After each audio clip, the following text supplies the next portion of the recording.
West Coast School hopes to reopen its doors on Friday after it was forced to shut when more than a third of its pupils became sick. Westport North School says 66 pupils were away due to illness, and it decided yesterday to close the school for at least 3 days so all surfaces could be cleaned and disinfected. School Principal Cath O'Loughlin explains what happened. Started last week. We had quite a few children sick with high temperatures and headaches. We noticed on Wednesday that we had particularly high numbers. It was about 44. Thursday, about the same, and we were sending children home about 6 a day. Wow. On Monday, when we came to school, we had 66 children away, and we sent 3 home. So it was then that, after talking to the Health Department and the Ministry of Education, that our Board of Trustees decided to close. And what sort of percentage of the school numbers are 60, did you say? 66. Well, we sent 69 home that day, and we were a school of 221. Right. So just under half. Wow. And so you're saying this spread in a number of days. I guess you don't have it clear what you're putting it down to, but what does it seem like to you? Well, early indications seem that it is a influenza virus. It's definitely not a gastroenteritis type illness because we don't have vomiting and diarrhoea. It is just dehydration, headaches and high fevers with a little bit of vomiting with some children, but that's to be expected with high fevers. Right, so you've shut the school and you've sent everyone else home. How long do you think for? We will reopen on Friday, hopefully. No one likes to be closed for long.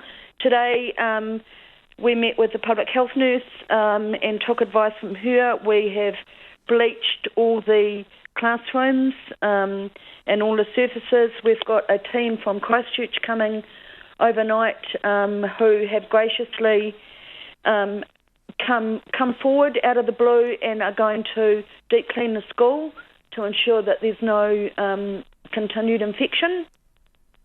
And then we will reopen on Friday. We felt 3 days was long enough to give the children time to recover and to stop the spread. Mm-hmm. And so what message are you sending to parents at the moment? I've just reiterated on Facebook that I've thanked them for their support. I've given them an update on what we've done with cleaning the school and with the public health nurse taking swabs, and I've reiterated that it is nothing to do with the water supply. Right, so there were some concerns by some parents, were they, about the possibility of it being the water? Well, what happened last week was we had very heavy rain and the river was pretty dirty, and there was concerns that the water was a bit brown, so there was a cautionary boil water notice. Having said that, the council was continually testing the water and there were no issues with the water, but it was on boil water. So at school we had closed our drinking fountains, we had given the children all the messages, the parents knew, and we had water at school. So, okay. And then when they lifted the water, they retested it again, and there was no issues with the water. Right. So, Cath, I mean, obviously you're trying to reopen on Friday, but I guess you're not expecting the full roll of students back. Can you just go through for us once again what the main symptoms are? And of course, you'd be instructing parents, if the children have any of those symptoms, not to send them to school. Absolutely, because as you know, when children come back too soon, they infect other children. It's just a vicious cycle. This was one of the ways that we tried to stop it.